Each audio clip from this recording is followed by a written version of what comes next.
جو وہ ادا نہیں کر سکے۔ ان کی لون کی 2 سالوں کی ٹرمز بھی ختم ہو گئی ہیں اور اس کے مطابق اب یہ گھر اس کمپنی کے پاس جائے گا۔ آپ کچھ بھی نہیں کر سکتی۔ آپ کے کہنے کا کیا مطلب ہے؟ کیا میں بالکل کنگال ہو گئی ہوں اور سڑکوں پر آ گئی ہوں؟ شفا نے کھوئے کھوئے سے لہجے میں سوال کیا تو مسٹر وجدان کی بجائے نوفل نے جواب دیا، آپ بالکل ٹھیک سوچ رہی ہیں اور ایسا ہی ہے۔ چلیے اب یہاں سے جائیں۔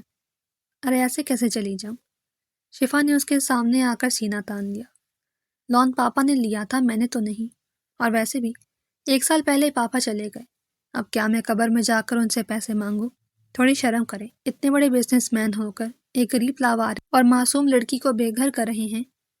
نوفل نے ذرا بھی اثر نہ لیا اور اسے بازو سے پکڑ کر گیٹ سے باہر کی طرف دھکیلا۔ یہ ڈرامے کسی اور کے لیے بچا کر رکھے، گیٹ لاک کر دو۔ شفا سڑک پر کھڑی ہو گئی، اس کا ہینڈ بیگ اس کے ہاتھ سے چھوٹ کر زمین پر گرا۔ اس نے نوفل کی پشت کو گھورا اور اونچی آواز میں چلائی، میں تم لوگوں سے چن چن کر بدلہ لوں گی۔ اگر میں نے تم لوگوں کو تگنی کا ناچ نچایا تو میرا نام بھی شفا نہیں۔ اس نے زمین پر پڑا ہوا اپنا ہینڈ بیگ اٹھایا اور تھکے تھکے انداز میں چلنے لگی۔ اس کا ایک بیگ گھر کے اندر رہ گیا تھا جس میں وہ اپنے گھر کو سجانے کے لیے ڈھیر ساری چیزیں لائی تھی۔ ابھی اس کا دل کر رہا تھا کہ وہ دھاڑے مار مار کر رونا شروع کر دے۔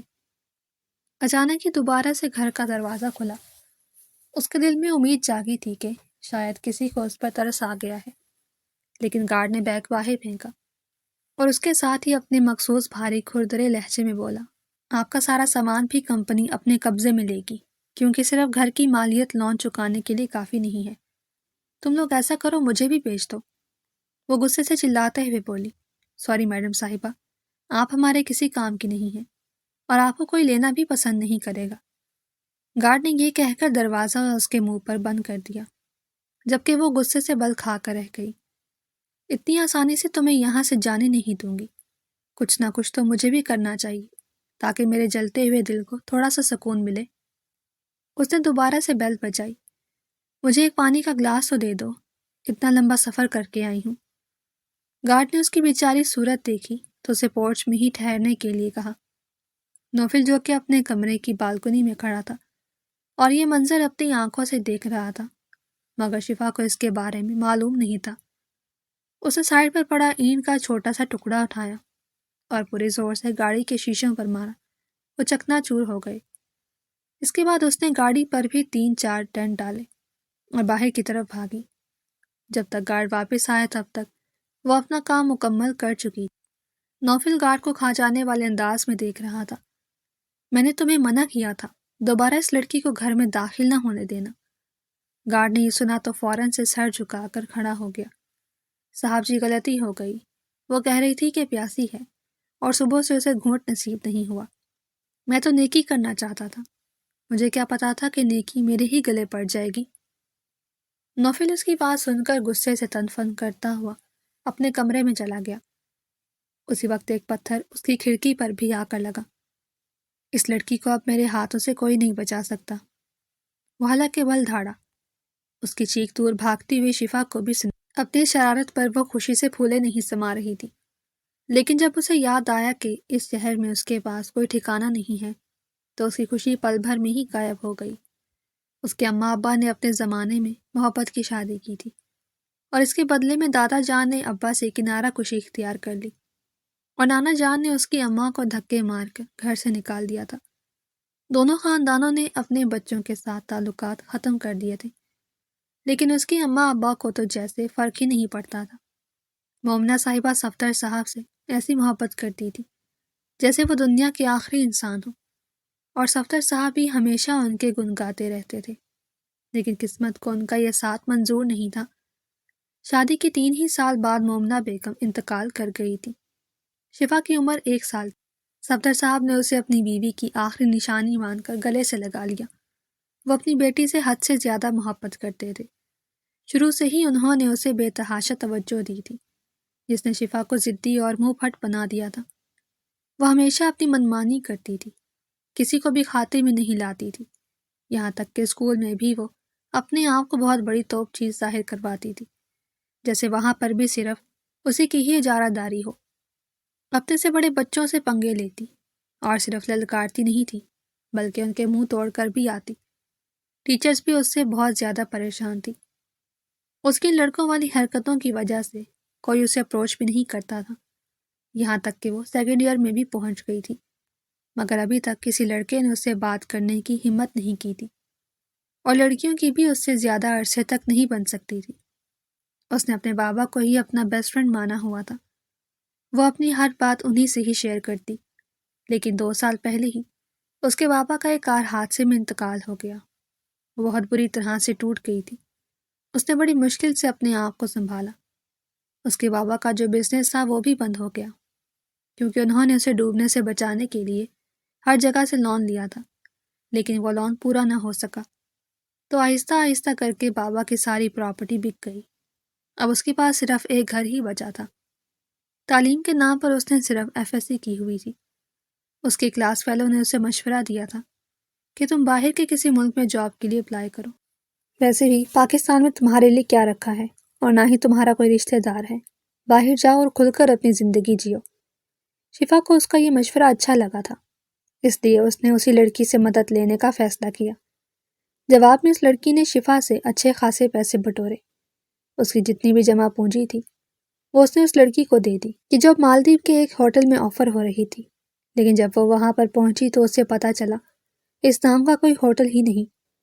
15 دن تو اس نے انجوائے کیا، لیکن جب وہ پیسے ختم ہو گئے تو منہ اٹھا کر دوبارہ سے پاکستان آ گئی۔ اس کا ارادہ اس لڑکی پر کیس کرنے کا تھا، لیکن یہاں پر آ کر وہ گھر والے کیس میں پھنس گئی۔ وہ اپنی دھن میں انہی چیزوں کے بارے میں سوچتی ہوئی آگے بڑھتی چلی جا رہی تھی کہ اچانک ہی اس کے پاؤں کو ٹھوکر لگی اور وہ منہ کے بل زمین پر گر پڑی۔ اس کے ہاتھ زخمی ہو گئے تھے، جبکہ گھٹنے بھی چھل چکے تھے۔ اس نے دیکھا تو پاؤں کی جوتی بھی ٹوٹ گئی تھی۔ اب اسی چیز کی ہی کمی تھی۔ مجھے لگ رہا ہے کہ میرا پاکستان میں آنا مجھے راس نہیں آ رہا، لیکن کیا کروں، باہر جانے کے لیے بھی پیسے نہیں ہیں۔ اف اللہ، میں کیوں ہر کسی کے ہاتھوں بے وقوف بن جاتی ہوں؟ میں تو خود کو بہت بڑی توپ چیز سمجھتی تھی۔ میرے صاحب ٹھیک تو ہیں؟ ایک انجان مردانہ آواز اس کے کانوں میں گونجی تو وہ اسے غصے سے دیکھتے ہوئے بولی، میں تمہیں کس اینگل سے ٹھیک لگتی ہوں؟ اس کے اس انداز پر وحید بری طرح سے بوکھلا گیا۔ وہ میں بس آپ سے پوچھ رہا تھا کہ تمہیں مجھ سے کچھ بھی پوچھنے کی ضرورت نہیں، بہتر ہے کہ اپنے کام سے کام رکھو۔ خوبصورت لڑکی دیکھتے نہیں اور لائن مارنے کے لیے آ جاتے ہیں۔ یہ کہہ کر وہ ایک جھٹکے سے اٹھی، لیکن پاؤں میں اٹھنے والے درد کی وجہ سے دوبارہ سے زمین پر بیٹھ گئی۔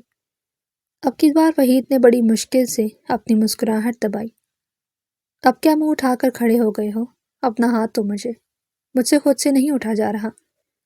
شفا نے پھر سے اپنی چنگاڑتی ہوئی آواز میں کہا۔ وحید نے اپنا ہاتھ اس کی طرف بڑھایا تو وہ اس کے سہارے پر اٹھ کھڑی ہوئی۔ وہ اس وقت بس اسٹاپ پر کھڑی تھی۔ وہ اپنے خیالوں میں اس قدر مگن تھی کہ اسے آئیڈیا ہی نہ ہو سکا۔ آپ مجھے تھوڑی مشکل میں لگ رہی ہیں، کیا میں آپ کی کوئی مدد کر سکتا ہوں؟ وحید نے اس پر ترس کھاتے ہوئے دوبارہ اسے مدد کی آفر کی۔ ہاں نا، تم میری ایک مدد کر سکتے ہو۔ اگر منہ بند کر کے خاموشی سے یہاں پر کھڑے ہو جاؤ تو تمہاری بہت بڑی مہربانی ہوگی۔ فی الحال میں کچھ بہت امپورٹنٹ سوچ رہی ہوں، مجھے سوچنے دو۔ کس قدر بدتمیز لڑکی ہے یہ، وحید نے دل ہی دل میں اسے برا بھلا کہا۔ تھوڑی ہی دیر میں اس کی بس آ گئی تھی۔ وہ وہاں سے جا چکا تھا، جبکہ محترمہ ابھی تک اسی جگہ پر ہی کھڑی تھی۔ اس نے اپنے بیگ میں سے دوسرا جوتا نکالا اور پہلے والا ڈسٹ بن میں پھینک دیا۔ ایک بار پھر سے وہ اپنی ہی دھن میں چلنے لگی۔ اسے نہیں پتا تھا کہ وہ کہاں پر جا رہی ہے اور اس کی منزل کون سی ہے۔ وہ یہ بھی نہیں جانتی تھی کہ آج رات اسے کہاں پر گزارنی ہے۔ بس اسے صرف اتنا پتا تھا کہ اس کا سب کچھ لٹ چکا ہے۔ اگلے 3 دن اس نے ہاسٹل میں گزارے، لیکن اب وہاں پر مزید رکنے کے لیے بھی اس کے پاس پیسے نہیں تھے۔ وارڈن نے بھی اس کی مدد کرنے سے انکار کر دیا تھا۔ اس نے اپنی اسی جاننے والی کو کال کی جس نے اسے لوٹا تھا، مگر اس کا نمبر بھی بند جا رہا تھا۔ وہ اس کے گھر بھی گئی تھی، مگر پتہ چلا کہ وہ یہاں سے شفٹ ہو گئی ہے۔ اس کا دل کرتا تھا کہ وہ دھاڑے مار مار کر رونا شروع کر دے، مگر پھر اسے اپنی بابا کی بات یاد آ جاتی کہ رونے سے بہتر ہے انسان کوئی تدبیر سوچ لے۔ رات کا اندھیرا چاروں طرف پھیلا ہوا تھا۔ وہ ابھی گلی مڑی ہی تھی کہ اس کی نظر سامنے موجود روشنیوں پر پڑی۔ وہاں پر بہت ہی ہائی پروفائل قسم کی پارٹی چل رہی تھی۔ کھانے کی خوشبو جب اس کی ناک سے جا کر ٹکرائی تو اس کے پیٹ میں چوہے دوڑنے لگے۔ پچھلے کچھ دنوں سے وہ ہاسٹل کا سڑا ہوا کھانا کھا رہی تھی اور کل تو کھا ہی نہیں پائی، اور اب اس کا ارادہ پیٹ بھر کر کھانے کا تھا۔ اس نے اپنے بیگ میں سے ایک ڈریس نکالا اور وہاں پر موجود ڈریس روم میں گھس گئی۔ تھوڑی ہی دیر میں اپنی تیاری پوری کرنے کے بعد وہ باہر آئی۔ اپنا سوٹ کیس اس نے ساتھ ہی رکھا ہوا تھا۔ ابھی وہ ایک ٹیبل پر جا کر بیٹھی ہی تھی کہ اسے جانی پہچانی مردانہ آوازیں سنائی دی۔ اس نے نگاہیں اٹھا کر دیکھا تو سامنے کھڑے نوفل کو دیکھ کر اسے زمین اپنے قدموں کے نیچے سے نکلتی ہوئی محسوس ہوئی۔ اس نے بے ساختہ خوف سے تھوک نکلا۔ نوفل اسے کھا جانے والے انداز میں دیکھ رہا تھا۔ مجھے ایسا کیوں لگ رہا ہے کہ ہم پہلے مل چکے ہیں اور آپ کے ساتھ میرے بہت سے حساب کتاب ہی باقی ہیں جو میں چکانے کا ارادہ رکھتا ہوں۔ وہ یہ کہہ کر اس کے ساتھ ہی کرسی گھسیٹ کر بیٹھ گیا۔ شفا کی حالت ایسی تھی جیسے کاٹو تو بدن میں لہو نہیں۔ اس نے خوف سے تھوک نکلا۔ نوفل نے اس کی گردن پر گلٹی بنتے ہوئے دیکھی۔ اس لڑکی کی وجہ سے اس نے بہت زیادہ نقصان اٹھایا تھا۔ اس کی فیورٹ گاڑی جس کو وہ اپنی بیٹی کہتا تھا، اس لڑکی نے اس گاڑی کا بھی حشر خراب کر دیا تھا۔ اور پھر جب اس کے بابا اسد صاحب کو پتہ چلا کہ اس نے شفا کو گھر پر بلانے کی بجائے اسے دھکے مار کر نکال دیا ہے، تو انہوں نے بھی اسے گالیوں سے نوازا تھا۔ ابھی شفا اس کی اپنے اوپر نظروں کی تپش کو محسوس کر کے بری طرح سے خائف ہو رہی تھی۔ مجھے نہیں لگتا کہ میں پہلے آپ سے ملی ہوئی ہوں۔ آپ کی شکل بھی مجھے جانی پہچانی معلوم نہیں ہو رہی۔ ضرور آپ کو کوئی غلط فہمی ہوئی ہوگی۔ یہ کہہ کر وہ دوسری طرف رخ پھیر کر بیٹھ گئی، لیکن نوفل کہاں پیچھے رہنے والوں میں سے تھا۔ وہ اٹھ کر اس سائڈ پر جا کر بیٹھ گیا۔ آپ کو شاید یاد نہیں ہے میڈم، لیکن مجھے بہت اچھے طریقے سے یاد ہے، اور یہ چہرہ بھی جانا پہچانا معلوم ہو رہا ہے۔ میں جب ایک بار کوئی چہرہ دیکھ لیتا ہوں تو اسے مرتے دم تک نہیں بھولتا۔ ارے ارے، آپ تو میرے پیچھے ہی پڑ گئے ہیں۔ کیا آپ کو پتہ نہیں کہ اس دنیا میں ایک شکل کے 7 لوگ ہوتے ہیں؟ شفا نے اسے دلیل دینی چاہی۔ نوفل اس کے اس انداز پر دبے ہوئے انداز سے مسکرایا۔ یقین مانے میڈم، جس طرح کی آپ کی شکل ہے، مجھے نہیں لگتا کہ آپ جیسا کوئی دوسرا نمونہ اس پوری دنیا میں موجود ہوگا۔ بلکہ اگر آپ کو پوری دنیا کے سامنے لایا جائے تو وہ شاید آپ کو عجوبے کا درجہ بھی دے دے۔ شفا کا پارا ایک دم سے ہائی ہو گیا۔ اگر میں آپ کی عزت کر رہی ہوں تو اس کا مطلب یہ نہیں کہ آپ مجھے ذلیل کرتے پھریں اور ابھی اور اسی وقت یہاں سے نکلیں، ورنہ میں گارڈز کو بلا لوں گی۔ اچھا، تو آپ ان کو کیا کہیں گی؟ ویسے آپ ہیں کون اور یہاں پر آپ کو کس نے انوائٹ کیا ہے؟ نوفل نے یہ کہہ کر کرسی کے ساتھ ٹیک لگا لی۔ شفا کے چہرے سے ہوائیاں اڑ گئیں۔ اب اس کے لیے اپنے آنسوؤں پر کنٹرول کرنا بھی بہت مشکل ہو گیا تھا۔ وہ یہاں پر صرف اور صرف پیٹ بھر کر کھانا کھانے کے لیے آئی تھی، لیکن قسمت کو یہ بھی راز نہیں تھا۔ اور پھر اوپر سے سامنے بیٹھا وہ نحوست مارا انسان جس نے پہلے اسے اس کے گھر سے نکالا، اب وہ اسے یہاں سے بھی نکالنے کا ارادہ رکھتا تھا۔ شفا نے اس کی دوسری بار پوچھنے پر ہمت کی اور تیزی سے بولی، مجھے یہاں پر میڈم فوزیہ نے بلایا ہے۔ یقیناً آپ انہیں نہیں جانتے ہوں گے۔ نہیں، میں ان کو بہت اچھے طریقے سے جانتا ہوں۔ چلے آپ یہیں پر رکیے، میں ان کو بلا کر لاتا ہوں۔ آپ یقیناً انہی کا ہی انتظار کر رہی ہوں گی۔ وہ کہہ کر اٹھا تو شفا نے فوراً سے اس کے بازو کو پکڑ کر اسے دوبارہ سے کرسی پر بٹھا دیا۔ نوفل نے پہلی بار اس کی آنکھوں میں دیکھا۔ اس کے دل کی بیٹ مس ہوئی تھی۔ شفا بے حد حسین تھی، اس میں کوئی شک نہیں تھا۔ اس نے بڑی مشکل سے شفا کے چہرے سے نگاہیں اٹھائیں اور خونخوار لہجے میں بولا، تو مجھے پھر سچ سچ بتاؤ کہ تم یہاں پر کیا کر رہی ہو؟ مجھے بہت زیادہ بھوک لگی ہوئی تھی، تمہاری وجہ سے پچھلے کئی دنوں سے خوار ہو رہی ہوں، ٹھیک طرح سے کچھ کھایا بھی نہیں، سوچا پیٹ بھر کر کھانا کھا لوں گی، لیکن تمہیں یہ بھی راز نہیں ہے۔ دیکھنا، جہنم میں فرشتے تمہارا کونے میں لے جا کر الگ سے حساب لیں گے، اور اس دنیا میں بھی تمہارے ساتھ وہ ہوگا کہ تمہاری 7 پشتیں یاد رکھیں گی۔ وہ اسے بد دعائیں دیتے ہوئے اٹھ کر وہاں سے جانے ہی لگی تھی کہ اچانک ہی نوفل کا دوست وہاں پر پہنچ گیا اور شفا کو پسندیدہ نظروں سے دیکھتے ہوئے بولا، ارے نوفل، یہ کون ہے؟ یہ میری بیوی ہے۔ نوفل کے جواب پر شفا کے چہرے کی ہوائیاں اڑی۔ اس نے بے یقینی سے نوفل کو دیکھا۔ یا اللہ، یہ آدمی کیا کر رہا ہے؟ یہ آدمی سچ مچ میں پاگل ہو گیا ہے۔ مجھے یہاں سے نکلنا چاہیے۔ ارے نوفل، تم نے کب شادی کی اور مجھے بلایا بھی نہیں۔ سلمان کو بہت زیادہ حیرت ہو رہی تھی کیونکہ وہ نوفل کی شخصیت سے اور اس کی فطرت سے واقف تھا، اور نوفل نے پہلے ہی واضح کر دیا تھا کہ وہ چاہے کچھ بھی ہو جائے شادی نہیں کرے گا۔ اسے عورت ذات سے ہی نفرت تھی، وہ عورتوں کی محفلیں پسند نہیں کرتا تھا، اس کی فرینڈز میں بھی کوئی عورت نہیں تھی۔ نوفل نے شفا کا بازو پکڑ کر اسے اپنے ساتھ کھڑا کر دیا، تب تک اسد صاحب بھی وہاں پر آ گئے۔ شفا کی شکل دیکھ کر ہی وہ اسے پہچان گئے تھے۔ ان کا دل خوشی سے دھڑکنے لگا، وہ ہو بہو ان کے چھوٹے بھائی کی کاربن کاپی تھی۔ دراصل کچھ سال پہلے ہی انہوں نے بزنس سے ریٹائرمنٹ لے لی تھی اور اپنا سارا کاروبار اپنے بیٹے کے حوالے کر دیا تھا۔ وہی بزنس ڈیلز کرتا تھا۔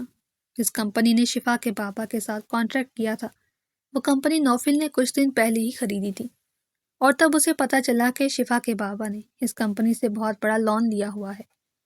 نوفل نے پہلے پاپا کو اس بارے میں کچھ بھی نہیں بتایا تھا، لیکن جس دن اس نے شفا کو دھکے مار کر گھر سے نکالا، اس دن اس نے گھر کے اندر ایک البم دیکھا جہاں پر صفدر صاحب اسد صاحب کے ساتھ کھڑے تھے۔ تب اس نے وہ تصویریں اپنے بابا کو دکھائیں تو انہیں پتہ چلا تھا کہ وہ ان کے بھائی کا گھر ہے جو کہ انتقال کر چکے تھے۔ اب صرف اور صرف ان کی بھتیجی ہی بچی تھی۔ انہوں نے اپنے بیٹے کو حد سے زیادہ ڈانٹا تھا کہ چاہے کچھ بھی ہو جائے اس لڑکی کو تلاش کرو، وہ مجھے میرے پاس میری نظروں کے سامنے چاہیے۔ نوفل اسے پاگلوں کی طرح ڈھونڈ رہا تھا مگر وہ اسے نہیں مل رہی تھی۔ نہ جانے شفا کو زمین کھا گئی تھی یا آسمان نکل گیا تھا۔ آج وہ اس پارٹی میں بیٹھا اسی کے بارے میں ہی سوچ رہا تھا جب محترمہ آنکھیں ٹمٹماتی ہوئی تیز تیز قدم اٹھاتی ہال کے اندر داخل ہوئی۔ وہ سہمی بھی نظروں سے چاروں طرف دیکھ رہی تھی، اس وجہ سے کہیں ایسا نہ ہو کہ کوئی اسے پہچان لے، اور پھر اس کا یہ ڈر اس وقت سچ ثابت ہوا جب نوفل اپنا حسین مکھڑا لے کر اس کے پاس گیا۔ وہ تو خوف سے اپنی جگہ پر اچھل پڑی تھی۔ اب نوفل کے بابا کو دیکھ کر وہ غیر ارادی طور پر اس کے پیچھے جا کر چھپ گئی۔ میں کن لوگوں میں پھنس گئی ہوں، یہ کوئی کاروباری تو نہیں ہے، کہیں ایسا نہ ہو کہ ان کا مجھے اغوا کرنے کا ارادہ ہو اور بعد میں مجھے اسمگل کر دے۔ اس کے دماغ کے گھوڑے ایک بار پھر غلط ڈائریکشن پر دوڑ رہے تھے۔ اسد صاحب کو دیکھ کر سلمان نے اپنا سوال دوبارہ سے ریپیٹ کیا، کیا واقعی میں آپ کے بیٹے نے شادی کر لی ہے؟ ہاں بالکل، میرے بیٹے نے صرف نکاح کیا ہے، لیکن بہت جلدی ان کی رخصتی ہوگی۔ شفا واقعی میں اب بے ہوش ہونے کے قریب تھی۔ اس نے کچھ بولنا چاہا مگر اس کے الفاظ جواب دے گئے۔ اگلے ہی پل اسد صاحب نے اس کے سر پر ہاتھ رکھا اور اس کے برابر میں جا کر کھڑے ہو گئے۔ وہ اسے کندھے کو تھامتے ہوئے بولے، یہ میری بھتیجی ہے، میرے مرحوم بھائی کی بیٹی۔ شفا کی حالت واقعی میں اب بہت زیادہ خراب ہو چکی تھی۔ صرف یہی نہیں بلکہ اسد صاحب نے وہاں پر موجود سب لوگوں کو ہی اپنی جانب متوجہ کیا اور یہ اعلان کر دیا تھا کہ بہت جلد شفا اور ان کے بیٹے کی شادی ہو جائے گی۔ اس کے بعد شفا خود پر کنٹرول نہیں رکھ سکی۔ اس کی آنکھوں کے سامنے اندھیرا چھا گیا۔ جب وہ دوبارہ ہوش میں آئی تو وہ ہاسپٹل کے روم میں موجود تھی۔ اس نے ہلکی ہلکی آنکھیں کھولی تو وہ باپ بیٹا اس کے برابر میں ہی بیٹھے ہوئے تھے۔ انہیں دیکھ کر اس نے پٹ سے اپنی آنکھیں بند کر لی۔ مجھے پتا ہے کہ تم جاگ رہی ہو، اس سے ڈرامے کرنے کی ضرورت نہیں۔ نوفل کے کاٹدار لہجے پر اس نے دل ہی دل میں اس کو گالیوں سے نوازا، جبکہ اسد صاحب نے زور سے اس کی کمر پر مکہ مارا۔ میں نے تمہیں کیا سمجھایا تھا؟ میری بچی سے پیار سے بات کرنا، یہ تمہاری وجہ سے ہی ڈر گئی تھی۔ تمہیں میں بتاتا بھی رہتا ہوں کہ اپنی موٹی موٹی بھینسوں جیسی آنکھیں معصوم بچیوں کو نہ دکھایا کرو، وہ گھبرا جاتی ہیں۔ لیکن نہیں، تم نے تو باز نہیں آنا ہوتا۔ اسد صاحب اب اس کی کلاس لے رہے تھے۔ شفا دل ہی دل میں انہیں شاباشی دے رہی تھی۔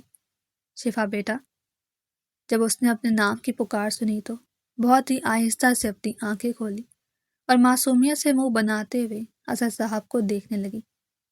میرا بچہ اب کیسا محسوس کر رہا ہے؟ انہوں نے اس کے بالوں میں انگلیاں چلائیں تو وہ نظریں جھکا گئی۔ مجھے بہت زیادہ ڈر لگ رہا ہے۔ ارے میری بچی، کس سے ڈر لگ رہا ہے تمہیں؟ میرے ہوتے ہوئے تمہیں کسی سے بھی خوف زدہ ہونے کی ضرورت نہیں۔ مجھے آپ کے بیٹے سے ڈر لگ رہا ہے، یہ بہت برے ہیں۔ آپ کو پتہ ہے 3 دن پہلے انہوں نے مجھے دھکے دے کر میرے گھر سے باہر نکالا تھا۔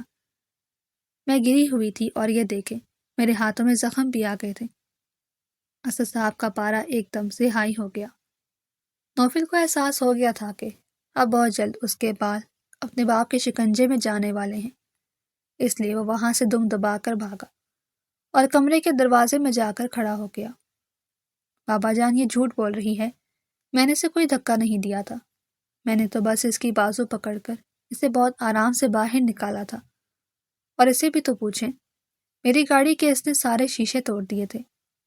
بہت اچھا کیا تھا میری بچی نے، گاڑی کے شیشوں کے ساتھ ساتھ اسے تمہارے دانت بھی توڑنے چاہیے تھے۔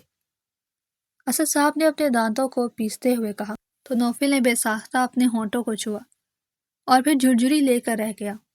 وہ امیجن کر رہا تھا کہ دانتوں کے بغیر وہ کس قدر خوفناک لگے گا۔ میری بچی، اس نے جو کچھ بھی کیا ہے میں تم سے اس کی معافی مانگتا ہوں۔ مجھے تمہارے پاپا کے بارے میں پتہ چلا، مجھے واقعی میں بہت افسوس ہوا۔ بابا کا ذکر سن کر شفا کی آنکھیں بھی آنسوؤں سے بھیگ گئیں اور اب نوفل بھی تھوڑا سا سنجیدہ ہو گیا۔ اسد صاحب مزید بولے، اماں اس کا انتظار کرتے کرتے اس دنیا سے رخصت ہو گئی تھی۔ انہیں لگا تھا کہ وہ معافی مانگنے کے لیے آئے گا، لیکن وہ کبھی نہیں آیا۔ اسد صاحب کا لہجہ مایوس تھا۔ وہ گئے تھے، میں بھی اپنے بابا کے ساتھ گئی تھی، لیکن دادا نے ہمیں دھکے دے کر گھر سے باہر نکال دیا تھا۔ انہوں نے صاف صاف کہا تھا کہ ہم لوگوں کی اس حویلی میں کوئی جگہ نہیں۔ شفا کا وہ سب کچھ یاد تھا جو اس کے ساتھ ہوا تھا۔ اسد صاحب ٹھٹک کر رک گئے۔ کیا بابا نے واقعی میں یہ سب کیا تھا؟ جی، اور میری پھپھو بھی ان کے ساتھ تھی۔ اسی وجہ سے تو مجھے میری پھپھو زہر لگتی ہیں، اور اچھا ہے کہ ہم ان کے ساتھ نہیں رہتے۔ نوفل نے پیچھے سے لقمہ دیا۔ مجھے بھی اپنی پھپھو حد سے زیادہ زہر لگتی ہیں۔ چلو شکر ہے ہم دونوں کسی ایک پوائنٹ پر تو ایک دوسرے کے ساتھ ہیں۔ اسد صاحب نے اسے کاٹدار انداز میں دیکھا تو وہ پھر سے دروازے کے پیچھے جا کر چھپ کر کھڑا ہو گیا۔ ابھی اسے دیکھ کر کسی بھی اینگل سے نہیں لگ رہا تھا کہ وہ ایک بہت بڑی کمپنی کا مالک ہے اور اس کے سامنے لوگ کھڑے ہو کر تھر تھر کانپتے ہیں۔ اس وقت وہ خود ایک بھیگی بلی معلوم ہو رہا تھا۔ بیٹا، جو کچھ بھی ہوا اس پر میں بہت زیادہ افسردہ ہوں اور مجھے شرمندگی بھی ہو رہی ہے، لیکن اب کیا کر سکتے ہیں، ماضی تھا، گزر گیا۔ اب ہمیں اپنے حال اور مستقبل پر توجہ دینی چاہیے۔ تم اب میرے ساتھ چلو گی اور میرے گھر میں ہی رہو گی، مگر وہ کیا میں آپ کو تایا جان کہہ کر پکار سکتی ہوں؟ اس نے بے ساختہ اجازت لی تو وہ جواب میں ہنس دیے۔ ظاہر سی بات ہے، میں تمہارا تایا ہوں تو تایا ہی کہہ کر پکارو گی، اور تمہیں کسی بھی چیز کی ضرورت ہو تو بلا جھجک مجھے کہہ سکتی ہو۔ فی الحال تو آپ وہ گھر مجھے واپس کر دیں، کیونکہ وہ میرے بابا کی آخری نشانی ہے۔ ہم لوگوں نے بہت ہی محبت سے اسے بنایا تھا اور سجایا تھا۔ ٹھیک ہے، وہ گھر کل ہی تمہارے نام ہو جائے گا۔ کل کس نے دیکھی ہے؟ آپ کیا ابھی وہ گھر میرے نام نہیں کر سکتے؟ ویسے بھی تو صرف کاغذات پر دستخط ہی کرنے ہیں۔ نوفل اس لالچی لڑکی کو گھور کر رہ گیا، مگر شفا نے اس کی گھوریوں کا اثر نہیں لیا۔ وہ بس آنکھیں گھماتے ہوئے اسے دیکھ رہی تھی۔ ٹھیک ہے، ابھی تھوڑی ہی دیر میں یہ سارے کاغذات لے آئے گا۔ وہ گھر تمہارا ہی ہے اور ہمیشہ تمہارا رہے گا، کوئی بھی وہ تم سے چھین نہیں سکے گا۔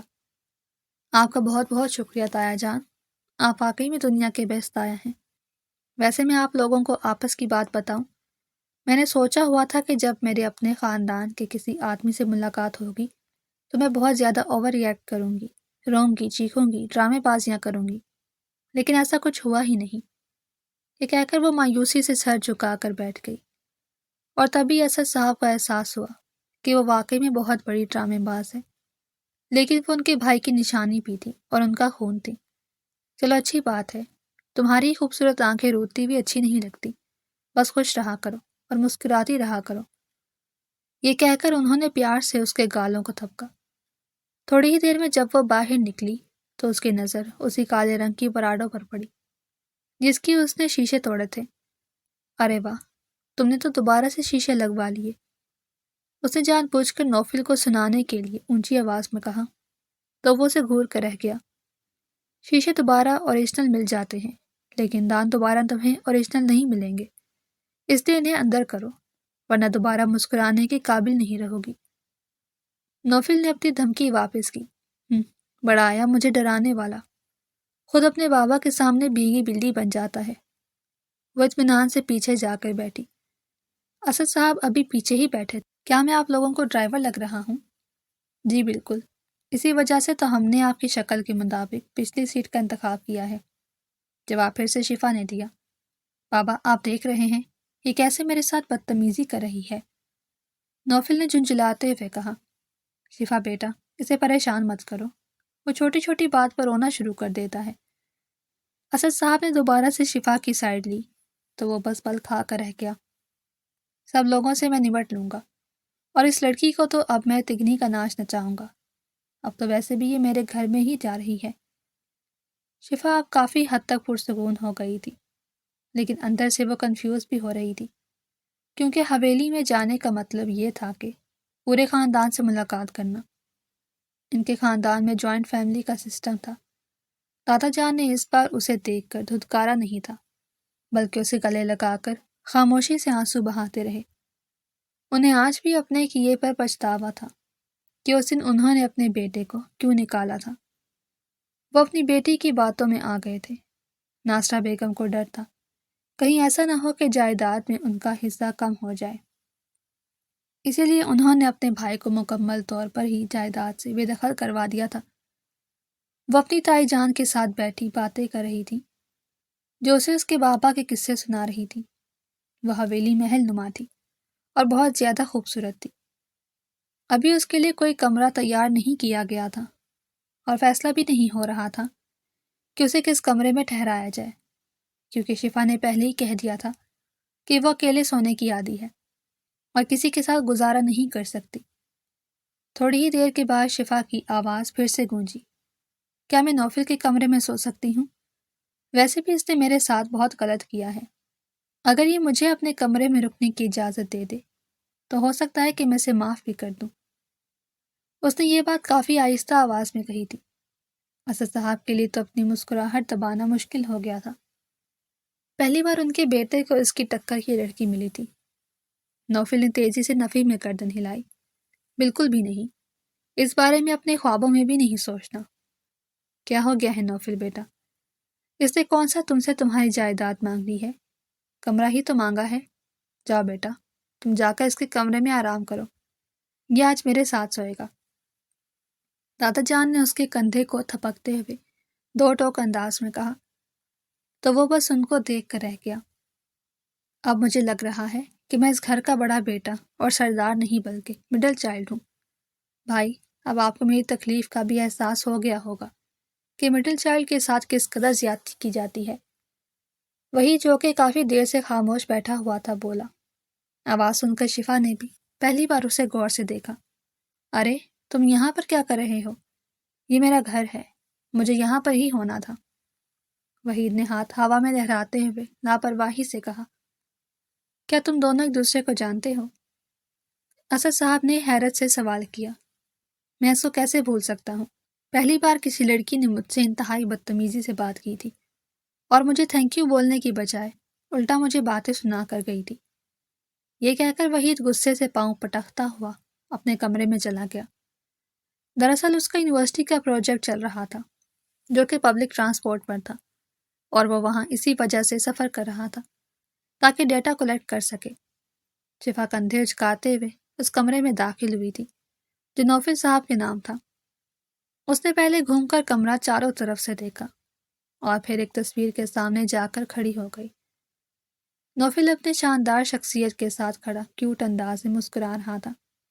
ارے یہ انسان تو ہنستا بھی ہے، مجھے تو لگ رہا تھا کہ یہ صرف زہر ہی اگلتا ہے۔ وہ خود سے باتیں کرتے ہوئے پلٹی۔ اچانک ہی اس کا سر زور سے نوفل کے سینے سے جا کر ٹکرایا۔ وہ درد سے کرا کر رہ گئی۔ تم کیا یہاں پر کھمبے بن کر کھڑے ہو گئے ہو؟ میں بس دیکھ رہا تھا، کہیں تو میری تصویر کو نظر تو نہیں لگا رہی؟ فکر مت کرو، تم جیسے نظر بٹو کو نظر نہیں لگتی۔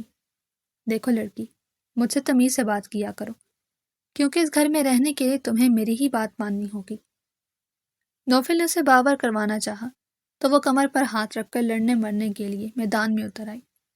او ہیلو مسٹر، میں اپنے دل کے علاوہ کسی کی نہیں سنتی، اور تم جیسے گونچو کی بات ماننے سے اچھا ہے کہ میں کسی دیوار سے مشورہ کر لوں۔ کم از کم اس کا مشورہ تم سے اچھا ہی ہوگا۔ اور تم یہاں پر کیا کر رہے ہو؟ میں سونے لگی ہوں۔ میں بھی یہاں پر سونا چاہتا ہوں۔ تمہارا دماغ تو خراب نہیں ہو گیا؟ تم میرے شوہر نہیں ہو؟ وہ تیزی سے بولی۔ لیکن بن تو سکتا ہوں نا، اس میں کون سی دیر لگتی ہے؟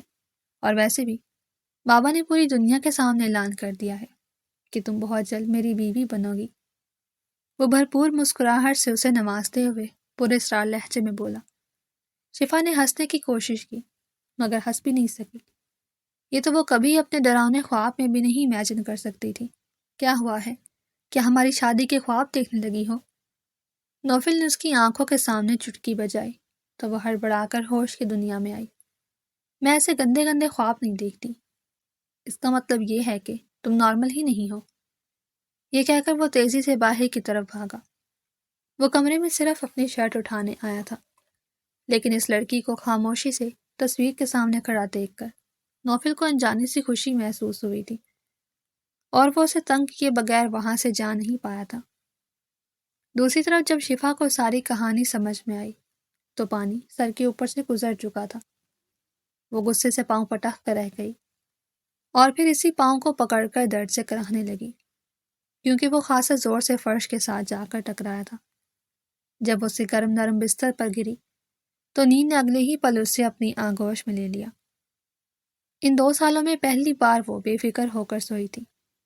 نہ تو اسے کسی چیز کی ٹینشن تھی، نہ ہی اپنی 20,000 کی جاب پر جانے کی جلدی، اور نہ ہی جائیداد بنانے کا شوق رہا تھا، کیونکہ بیٹھے بٹھائے ہی ایک بڑی جائیداد اس کے نام ہونے والی تھی۔ جب وہ نیچے گئی تو سب لوگوں نے مسکرا کر اس کا استقبال کیا تھا، لیکن اس کی نظریں غیر ارادی طور پر نوفل کو تلاش کر رہی تھی۔ کہیں تو مجھے تو نہیں ڈھونڈ رہی؟ اچانک ہی وہ اس کے برابر میں آ کر چلنے لگا تو وہ سٹپٹا گئی۔ ابھی میرا اتنا برا وقت نہیں آیا جو میں جلاد کو ڈھونڈوں گی۔ تمہیں میں کس اینگل سے جلاد لگتا ہوں؟ کل تو تم نے میری معصومیت دیکھ لی ہوگی۔ اس کو معصومیت نہیں کہتے، بلکہ اس کو ڈرپوک ہونا کہتے ہیں۔ میں مانتا ہوں کہ میں اپنے باپ سے ڈرتا ہوں، لیکن اس کے علاوہ میں کسی کے باپ سے نہیں ڈرتا۔ اس نے بھاری انداز میں الفاظ ادا کیے تو ایک لمحے کے لیے محترمہ کا دل بھی تیزی سے دھڑکا۔ جب وہ ناشتے کی ٹیبل پر جا کر بیٹھی تو سب لوگ ہی اسے مختلف چیزیں پیش کر رہے تھے، اور وہ تھوڑی سی کنفیوز بھی ہو رہی تھی، کیونکہ نوفل اسے بہت عجیب و غریب نظروں سے دیکھ رہا تھا۔ یا اللہ، اس انسان کو ایک دم سے کیا ہو گیا ہے؟ کل تک تو یہ میرا خون پینے کے در پہ تھا، اور آج مجھے بہکی بہکی نظروں سے دیکھ رہا ہے۔ کیا مجھے اس بارے میں تائی جان کو بتانا چاہیے؟ وہ دل ہی دل میں خود سے مشورے کرنے لگی اور بالآخر اس فیصلے پر پہنچی کہ وہ تائی جان سے ہر حال میں اس معاملے کو ڈسکس کرے گی۔ کہیں ایسا نہ ہو کہ کل کو وہ شخص اسے ہراساں کرتا پھرے۔ ایک تو محترمہ کا دماغ بھی کچھ زیادہ ہی موٹا تھا، اور اوپر سے ان کے پلانز بھی فلاپ ہوتے تھے۔ جب سب لوگ اپنے کاموں میں مصروف ہوئے تو وہ دبے انداز میں تائی جان کے کمرے میں داخل ہوئی۔ ارے شفا بیٹا، آؤ یہاں بیٹھو۔ ابھی میں تمہارے بارے میں ہی سوچ رہی تھی۔ مجھے بتاؤ، تمہیں کسی چیز کی ضرورت تو نہیں؟ نہیں تائی جان، کسی چیز کی ضرورت نہیں ہے، میرے پاس سب کچھ ہے۔ وہ میں آپ کو کچھ بتانا چاہتی تھی۔ مجھے تھوڑا سا آکورڈ بھی لگ رہا ہے، لیکن کیا کروں، میرے پاس شیئر کرنے کے لیے کوئی بندہ ہی نہیں، ورنہ تو میں ہر بات اپنے بابا کو ہی بتایا کرتی تھی۔ ارے شفا بیٹا، ریلیکس ہو جاؤ اور مجھے بتاؤ کہ تمہیں کیا مسئلہ ہے۔ وہ تائی جان، اصل میں آپ کا بیٹا مجھے بہت ہی عجیب نظروں سے دیکھتا ہے، ایسا لگتا ہے کہ مجھے پسند کرتا ہے۔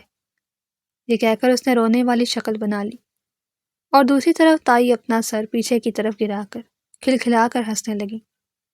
وہ اتنا ہنسے کہ ان کی آنکھوں سے پانی نکلنے لگا۔ تائی، آپ ہنس کیوں رہی ہیں؟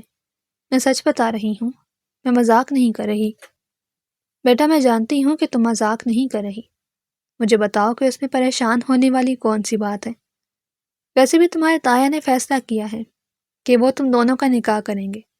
تمہیں تو خوش ہونا چاہیے کہ تمہارا شوہر تم پر فدا ہے۔ اس طرح کے بندے عورت کے قابو میں رہتے ہیں۔ تم تو میرے بیٹے کے دل پر اور اس کی زندگی میں عیاشی کرو گی۔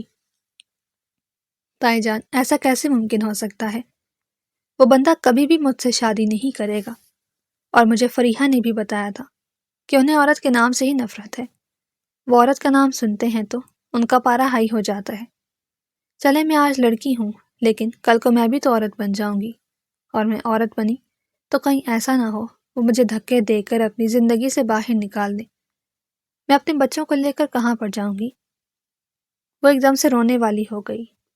تائی جان نے آگے بڑھ کر اسے اپنے گلے سے لگا لیا اور اس کے بالوں میں ہاتھ پھیرتے ہوئے بولی، تم بہت زیادہ سوچ رہی ہو، ایسا کچھ بھی نہیں ہوگا، دیکھنا اللہ تعالیٰ تمہارے نصیب بہت اچھے کریں گے، اور اگر تمہیں میرا بیٹا پسند نہیں ہے تو تم اس شادی سے انکار کر دو، تمہارے اوپر کسی قسم کی پابندی نہیں۔ کیا میں واقعی میں شادی سے انکار کر سکتی ہوں؟ آپ مجھے اس حویلی سے باہر تو نہیں نکالیں گے نا؟ اس نے ڈبڈباتی ہوئی آنکھوں سے پوچھا، کیونکہ اب میرے پاس آپ لوگوں کے علاوہ اور کوئی ٹھکانہ نہیں۔ تائی کی آنکھیں بھی آنسوؤں سے بھیگ گئیں۔ انہوں نے اس کا چہرہ اپنے ہاتھوں کے پیالے میں لیا اور اس کے ماتھے پر بوسہ دیتے ہوئے بولی، تم اپنے ذہن سے ہر طرح کا خوف اور ڈر نکال دو، جو تمہیں اچھا لگتا ہے تم وہ کرو، تمہارے ہر فیصلے کو اہمیت دی جائے گی، اور کسی میں بھی ہمت نہیں کہ وہ تمہیں یہاں سے نکال سکے۔ میں اپنی بچی کے ساتھ ہوں۔ یہ کہہ کر انہوں نے اسے زور سے اپنے سینے سے لگا لیا۔ زندگی میں پہلی بار شفا نے ماں کے احساس کو محسوس کیا تھا، اور یہ احساس واقعی میں بہت سکون پہنچانے والا تھا۔ وہ بہت زیادہ خوش تھی۔ کل کو جب دادا جان نے اس سے اس رشتے کے بارے میں پوچھا تو اس نے صاف انکار کر دیا۔ مجھے اس آدمی سے شادی نہیں کرنی، وہ بہت زیادہ غصے والا ہے، اور اس کا مزاج ہی میرے ساتھ میچ نہیں کرتا، میرا اس کے ساتھ گزارا نہیں ہو پائے گا۔ دراصل ان دنوں نوفل ایک امپورٹنٹ پروجیکٹ کے سلسلے میں کشمیر گیا ہوا تھا۔ جب فون پر اسے بتایا گیا کہ محترمہ نے شادی کرنے سے انکار کر دیا ہے تو اس کا خون غصے سے کھولنے لگا۔ بڑی مشکل سے اس نے اپنے اندر اٹھتے ہوئے لاوے پر قابو پایا تھا۔ زندگی میں پہلی بار اس کا کسی لڑکی پر دل آیا تھا، اور اس نے کسی کو اپروچ کرنے کی کوشش کی تھی، لیکن بدلے میں اسے صرف انکار سننے کو ملا تھا۔ رات 11 بجے کا وقت تھا۔ شفا لیپ ٹاپ پر بیٹھی اپنا فیوریٹ ڈرامہ دیکھ رہی تھی کہ اچانک ہی اس کا موبائل بجا۔ بغیر نمبر دیکھے اس نے موبائل کان سے لگایا۔ ہیلو، پہلے کھا لو پھر مجھ سے بات کر لینا۔ شفا نے فوراً سے کاجو نگلے اور موبائل کو کان سے ہٹا کر اپنی آنکھوں کے سامنے کیا۔ وہاں پر ایک انجان نمبر شو ہو رہا تھا۔ آپ کون بات کر رہے ہیں؟ تم تو مجھے بہت جلدی بھول گئی۔ شفا اس بار پہچان گئی تھی کہ وہ نوفل ہے۔ اس نے بے ساختہ خوف سے تھوک نگلا۔ آدھی رات کے وقت یوں شریف لوگوں کو کال کرنا معیوب سمجھا جاتا ہے۔ میں آپ سے ابھی بات نہیں کر سکتی۔ یہ کہہ کر اس نے کال کھٹ سے کاٹ دی۔ شفا کی بچی، تم دیکھو اب ذرا میں تمہارے ساتھ کیا کرتا ہوں۔ نوفل نے زور سے موبائل سائڈ پر پھینکا، لیکن وہ بیڈ سے ہوتا ہوا زمین پر گر گیا۔ اس بیچاری کی اسکرین بھی ٹوٹ گئی۔ اس نے دوسرے موبائل سے اپنے دوست کو کال ملائی اور لڑکیوں کی طرح شکایتیں کرنا شروع کر دی۔ وہ جو سوچتا تھا کہ وہ کبھی بھی لڑکیوں کے چکر میں نہیں پڑے گا، اور نہ ہی کبھی اپنے دوستوں سے لڑکیوں کے معاملے میں مشورے لے گا، مگر آج اسی فیز میں آ کر پھنس گیا تھا۔ جس چیز پر وہ دوسروں کا مذاق بناتا تھا آج اسی کا مذاق بن رہا تھا، مگر اسے پرواہ نہیں تھی۔ وہ اپنے دل کے پھپولے پھوڑتے ہوئے تیز لہجے میں بولا، پہلی بار کسی سے محبت ہوئی ہے مجھے، اور پہلی ہی بار میں ریجیکٹ ہو گیا ہوں، مجھ سے یہ ہضم نہیں ہو رہا۔ دوسری طرف موجود سکندر نے مسرور لہجے میں کہا، صرف تجھے محبت ہوئی ہے، ضروری تو نہیں کہ اس لڑکی کو بھی محبت ہو۔ بعض اوقات انسان صرف یک طرفہ محبت کا غم اپنے ساتھ لگا کر قبر میں اتر جاتا ہے، شاید تیرے ساتھ بھی یہی ہونے والا ہے۔ یہ کہہ کر اس نے کال کاٹ دی۔ وہ جان گیا تھا کہ سب لوگ اس سے بدلہ لے رہے ہیں، لیکن اسے بھی اب کافی حد تک سمجھ آ گیا تھا کہ سچویشن کو کیسے ہینڈل کرنا ہے۔